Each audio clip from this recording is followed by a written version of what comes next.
All right, Jack Hibbs and the dispensational futurist view of the Antichrist. Let's go to dispensational futurism and the five main false teachings of the dispensational futurist eschatological system. So, number 3 is the one we're going to focus on. The Antichrist will be a single solitary individual, a Mr. Diabolical, a Damien from the movie The Omen, who will only rise to power after a mythical pre-tribulation rapture of the church, and only during a mythical 7-year period of tribulation. So these are all false teachings. But number 3 is the one that we want to focus on, and that is the identity of the Antichrist. Let's listen to the assertion made by Jack Hibbs concerning the Antichrist. Looking at signs of the coming Antichrist, why would we do that when the Bible is pretty explicit, pretty clear regarding the events that surround who this character is? For the last 2 weeks, we've been building on who and what this individual is all about. According to the Bible, it's an actual human being. No, it's not. According to the Bible, he will arise out of what is the revived Roman Empire. Okay, so let's look at those two big assertions. The single solitary individual human being, that is the Antichrist, and the idea of a revived Roman Empire. Those are the two big ideas we want to remember. And as we go to, let's go to Daniel chapter 7. Revelation 13, of course, he's talked about the beast that rises up out of the sea. That is Revelation 13, verses 1 through 10. The beast that rises up out of the sea. The question is, where does John get this language of a beast rising up out of the sea? Well, he gets it from Daniel chapter 7. And if we go to Daniel chapter 7, we discover very quickly that Daniel sees actually 4 beasts that came up out of the sea. However, he does see this little horn too in verse 8, verse 8, and then later on we'll go back through this again. But the little horn here will be called the sea beast in Revelation 13, verses 1 through 10. So it also is an empire. So here are 4 great beasts that come up out of the sea. These are 4 successive empires. Let's go to Daniel chapter 7. I'll give you the outline. What rough beasts and the Antichrist. What rough beasts and the Antichrist. You got the futurists. Teach that Antichrist will be a single solitary individual human being. Only comes on to the scene during the last 7 years, etc. Preterism, on the other hand, holds that the Antichrist was a single solitary individual human being, most likely Caesar Nero, or that Antichrist was a series of pagan Roman emperors who persecuted the Church of Christ in the first few centuries after the events of the New Testament. Both of these systems hold false views of Bible prophecy, specifically their respective interpretations of the book of Revelation and their identification of the Antichrist. So we are going to look at the historicist perspective. This is the perspective of the Protestant Reformation and post-Reformation writers, the sons, the grandsons, the great-great-grandsons of the Reformation. 4 great beasts that come up out of the sea represent these 4 successive empires. The Babylonian Empire, during Daniel's time, he's living in the Babylonian Empire, and actually Daniel lives to see the overthrow of the Babylonian Empire by the next successive empire, the Medo-Persian Empire. Then, of course, you have the rise of the Grecian Empire, Alexander the Great and his conquests, who was made Pharaoh of Egypt. He was crowned king of Babylon, so he was the king of kings for his day. And, of course, the Grecian Empire is what is laid out by Bible prophecy, followed by the Roman Empire, which continues on until 476 AD. Now, here's where Jack Hibbs gets this idea of a revived Roman Empire only in these very last days, because he inserts a time gap right here. At the end of 476 AD, the dispensational futurists actually insert a time gap between this time and the rapture. And the rest, so 1500 and some odd years from 476 AD to our present day, and then whenever the rapture, the pre-tribulation rapture is. Big time gap. Revived Roman Empire only during that time. No. The 10 horns signify the 10 tribal vassal nations that made up the Roman suzerain empire or suzerain kingdom for its day after its fall in 476 AD. And here's the list. Here's the 10 horns right here. Ostrogoths, Burgundians, Vandals, Heruli, Visigoths, Suevi, Alemanni, Franks, Saxons, and Lombards. And this is what noted Reformed Baptist theologian Dr. John Gill, 18th century, wrote in his commentary. The 10 kingdoms which sprung out of the Roman Empire. These 10 horns signify 10 kingdoms. After the dissolution of the Roman Empire in about AD 476, he gives Mede's list.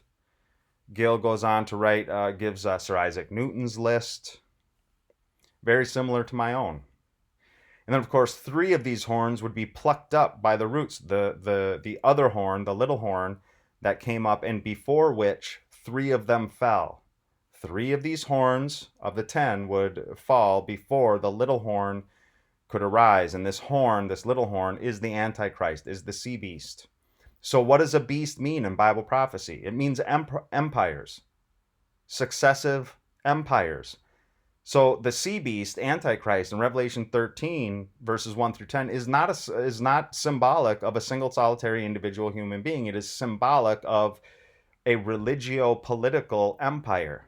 And I say religio-political because then when we get to Revelation chapter 17, we see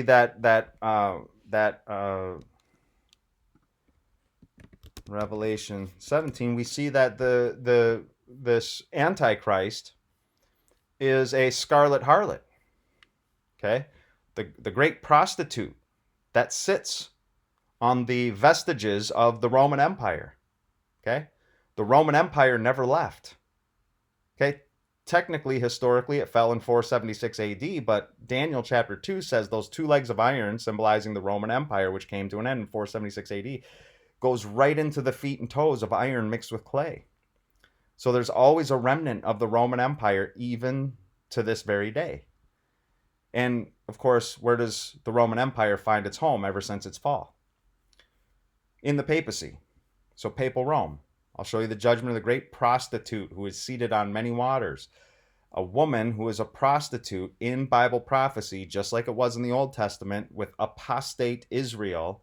So in the New Testament, there's an apostate Christian church, and she is called a prostitute who is seated on many waters, multitudes of peoples, tribes, nations, kindreds, and tongues, all throughout Europe and the Holy Roman Empire.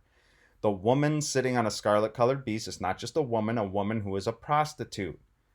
Okay? A professing Christian church that is apostate. She has committed fornication, full of blasphemous names, and on its head 7 heads and 10 horns. The woman arrayed in purple and scarlet, adorned with gold and jewels and pearls, holding in her hand a cup, golden cup full of abominations and the impurities of her sexual immorality or fornication. She fornicates with the kings of the earth by her false doctrine. This is what is sexual immorality, idolatry, superstitious, false doctrines. So doctrine of transubstantiation, for example, which was a development over time, no question about it. But those are the kinds of false doctrines that this woman, this prostitute, sitting on the vestiges of the Roman Empire, the beast, the last beast, and coming up out of her as the little horn coming up out of the fall of the Roman Empire, and she is called the mother of prostitutes. So not only is she a prostitute, but she has many prostitute daughters, many harlot daughters as well. Okay, Babylon the Great, mother of prostitutes and the earth's abominations. The woman was drunk with the blood of the saints and the blood of the martyrs. Mystery of the woman. Okay, the mystery of the woman. Let's go down. 10 horns, 10 kings, not yet received power. Of course not in John's time. But they are to receive authority as kings for an hour together with the beast. Hand over their power and authority to the beast. Now notice, in Revelation 13, who is it that gives power and authority to the beast in Revelation 13? These are not contradictory to one another. They are, the dragon. The dragon gives his power and his throne and great authority to the Antichrist. And then, but Revelation 17, it says the kings of the earth they handed over these 10 horns, they handed over their power and authority to the beast. So they were satanically guided, and Satan, of course, is the dragon behind the giving his power and authority to the beast, was actually behind these other, the Roman Empire, and then the 10 tribal nations that made up the Roman Empire. Okay, they will make war on the Lamb, and those with him are called chosen faithful. Okay, the waters that you saw with prostitutes seated are peoples, multitudes, nations, and languages, or densely populated areas. All right, and God has put it into their hearts to carry out his purpose by being of one mind and handing over their royal power to the beast until the words of God are fulfilled. So does God have his role in this telos, this teleological principle, this purpose principle in God? Yes. Yes, he does. Yes, he does. So I, of course, as a Calvinist, I believe in divine absolute predestination. God has put it into their hearts to carry out his purpose. Okay? Teleological principle in God. So the fact that the dispensational futurists continue to be duped into thinking that the Antichrist is some future Mr. Diabolical yet to arise on the scene, they won't be concentrating on the doctrine of justification and refuting the papal Antichrist for her false doctrine of justification. They would be much more interested in the errors, falsehoods, and lies of papal Rome if they knew the very identity of the Antichrist was in fact papal Rome. Let's look at Preterism versus Futurism. Here is, this is from Joseph Tanner. Joseph Tanner published a book in 1898 on the historicist perspective of Bible prophecy, so prominent since the days of the Reformation.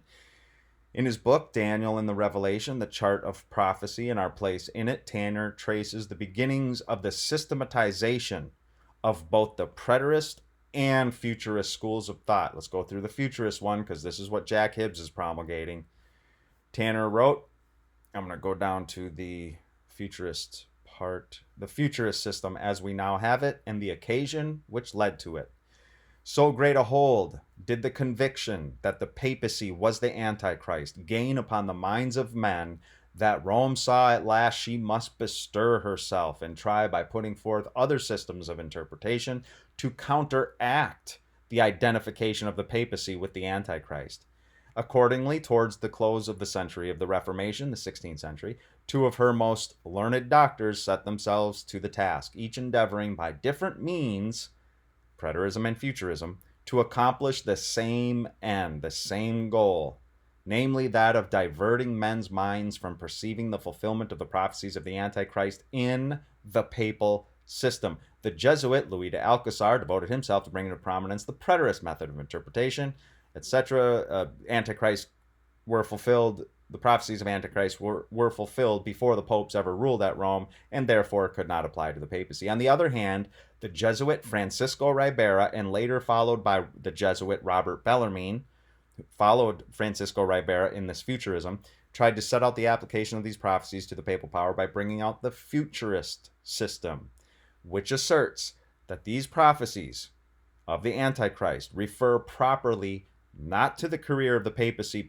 but to that of some future supernatural individual who is yet to appear and to continue in power for 3.5 years. Thus, as Dean Henry Alford says, the Jesuit Francisco Ribera, about AD 1580, may be regarded as the founder of the futurist system in modern times. Notice Tanner's words.